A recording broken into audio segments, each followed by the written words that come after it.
एक बार एक व्यक्ति एक संत के पास गया और जाकर पूछता है कि महाराज मुझे जीवन जीने की कोई राह बताइए, कोई ऐसा उपदेश कीजिए कि मेरा जीवन सुलभ हो।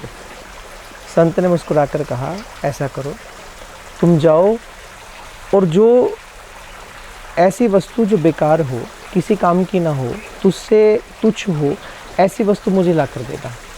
कितनी बात सुनी। व्यक्ति गया खोजने के लिए ऐसी वस्तु को जो उससे नीच हो, तुच्छ हो, बेकार हो। जब वो चला, सबसे पहले कहते उस व्यक्ति को एक कुत्ता दिखाई दिया। कुत्ते को देखकर मन में विचार आया, ये तो मुझसे नीच है, तो इसी को लेकर चलता हूँ। लेकिन फिर एकदम विचार आया कि नहीं, dog is a faithful animal. कुत्ता एक वफादार जानवर है, स्वामी भक्त है, और इंसानों में भी ऐसी वफादारी नहीं होती, इसलिए ये नीच नहीं है, ये तुच्छ नहीं है, ये अनमोल है। कुछ आगे बढ़ा और जैसे कहते आगे बढ़ा तो उसे एक झाड़ी दिखाई दी और झाड़ी को देखकर उसे लगा कि ये बेकार वस्तु है, ये किसी काम की नहीं है, मुझे इसे ले जाकर संत को दे देना चाहिए तो जीवन जीने की राह मिलेगी।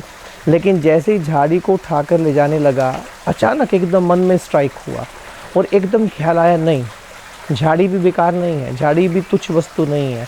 इसलिए खेतों में फसल की रक्षा करने के लिए इस झाड़ी की बाड़ लगती है, ये उसकी रक्षा करती है, इसलिए तुच्छ नहीं है।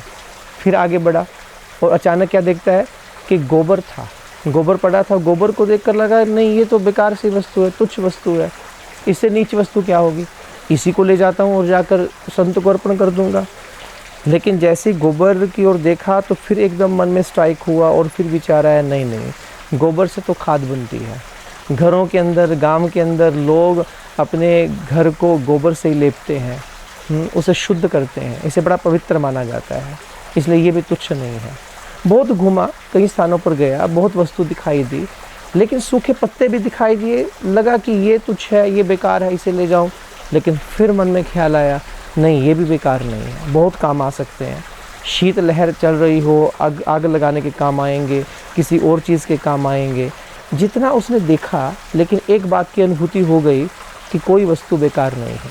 कुदरत ने जिसे बनाया, परमात्मा ने जिसे संसार में भेजा, कोई भी वस्तु क्यों ना हो, तुच्छ नहीं हो सकती, बेकार नहीं हो सकती, नीच नहीं हो सकती।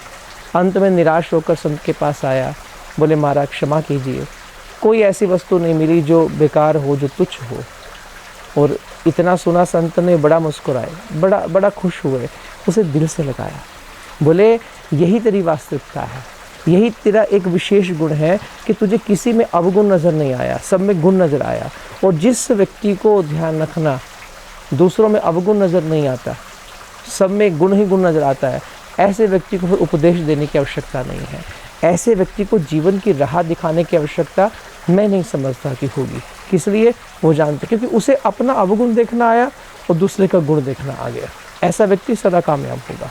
इसलिए ध्यान दीजिएगा, जीवन में सबसे पहली निगाह अपने भीतर लेकर जाइए, अपना अवगुण देखिए और दूसरे के अंदर गुण देखिए। नज़र ही तो है जो एक बुरे से बुरे व्यक्ति में भी अच्छाई को देख लेती है, और नज़र ही है जो अच्छे से अच्छे व्यक्ति में एक अवगुण को भी देख लेती है।